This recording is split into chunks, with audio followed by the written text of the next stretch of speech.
Alors bonjour la famille, bonjour à tous et à toutes, bonjour à la famille de l'AES, bonjour à toute la jeunesse de la Côte d'Ivoire, bonjour à toute la population de la Côte d'Ivoire. Alors les amis, aujourd'hui la Côte d'Ivoire, le gouvernement ivoirien pour ne pas dire, est aujourd'hui dans des artifices juridiques juste pour éliminer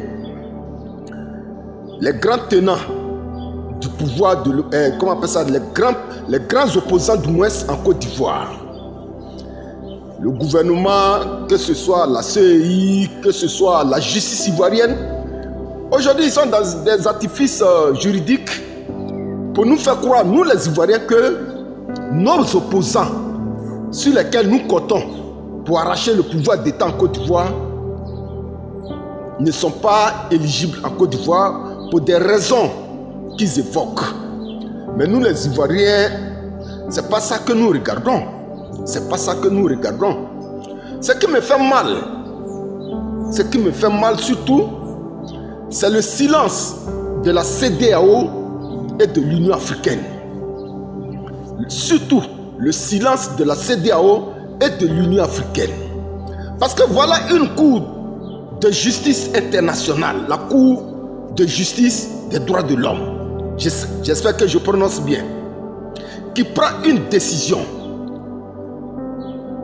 de demander, par rapport à ce qui se passe en Côte d'Ivoire, de dissoudre la CEI, parce qu'elle trouverait que cette CEI-là, elle est vraiment partisane. On n'arrive pas véritablement à dissocier la CEI comment on appelle ça, du parti du RHDP, pour ne pas dire du pouvoir en place en Côte d'Ivoire. Une cour internationale prend une décision. Alors que hier on a vu ça en Côte d'Ivoire, on a vu des panels de chefs d'État de la CEDEAO et de l'Union africaine pour venir contraindre le président Laurent Gbagbo à mettre de manière exceptionnelle, vu la situation qui prévalait en Côte d'Ivoire, de manière exceptionnelle le nom du président Alassane Ouattara sur la liste électorale pour que ce dernier puisse être candidat à l'élection présidentielle en Côte d'Ivoire. Mais nous savons tous que la Cour africaine des droits de l'homme, qui a rendu son verdict demandant que le nom du président Laurent Gbagbo et le nom de Soro Guillaume, du premier ministre Soro Guillaume, soit mis sur la liste électorale pour compétir. Cette cour prend aujourd'hui une décision. Et la Côte d'Ivoire, qui était représentée à ce verdict par 6 avocats, la Cour africaine des droits de l'homme donne raison au président Laurent Gbagbo et à Soro Guillaume dans leur plainte. Aujourd'hui, la décision arrive au niveau d'Abidjan. Alors, cette décision arrive aujourd'hui en Côte d'Ivoire. Et le président de la CEI demande que cette décision de la Cour africaine des droits de l'homme soit d'abord domestiquée par le pouvoir d'Abidjan.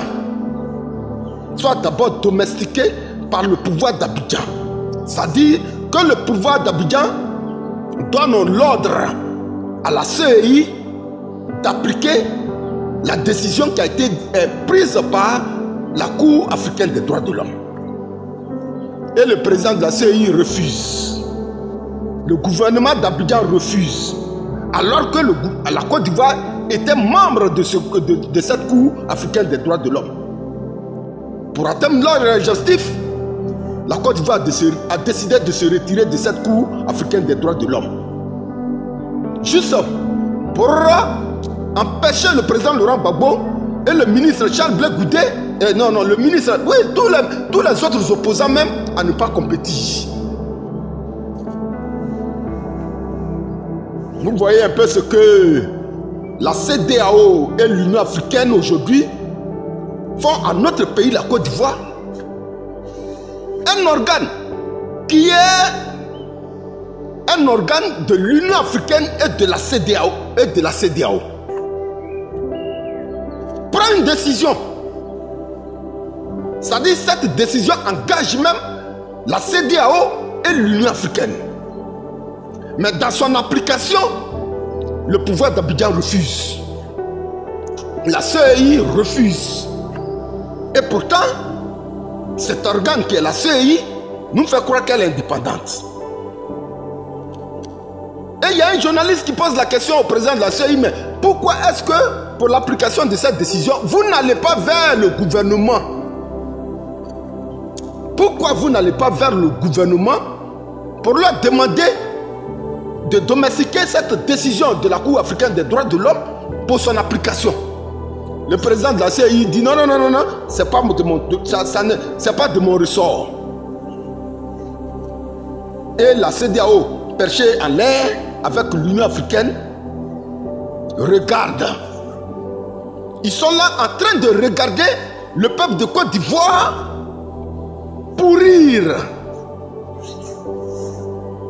Alors que hier, pendant que le président Addo était frappé par cette même décision, c'est-à-dire notre conseil constitutionnel a pris une décision de ce que le président Addo ne devrait pas être candidat à l'élection présidentielle en Côte d'Ivoire parce qu'il s'était prévalu d'une autre nationalité. Lui, il s'était prévalu d'une autre nationalité. Mais le président Laurent Gbagbo, qui a été conduit à la Cour pénale internationale, a quitté, avec le ministre Charles Blé Goudé, a quitté des décisions qui ont été prises dans des instances internationales. Aujourd'hui, la CEI refuse d'appliquer les décisions de ces instances internationales en Côte d'Ivoire. Mais la CEI devrait comprendre que, mais nous les Ivoiriens, nous sommes sereins. Nous les Ivoiriens là, nous sommes sereins. CEI, si tu veux, il faut appliquer la décision de la Cour africaine des droits de l'homme. Ça n'engage que toi. Si tu veux, il faut appliquer la décision de la Cour pénale internationale. Si tu veux, il faut appliquer la décision de l'ONU. Ça, c'est ton problème. Mais nous, les Ivoiriens, là, nous sommes sereins. Il y a des gens qui sont là, qui demandent, non, si on n'inscrit pas le nom du président Laurent Gbagbo, du ministre Charles Blé Goudé, de Soro Guillaume, votre plan B, là, c'est quel plan B? On n'a pas de plan B, hein?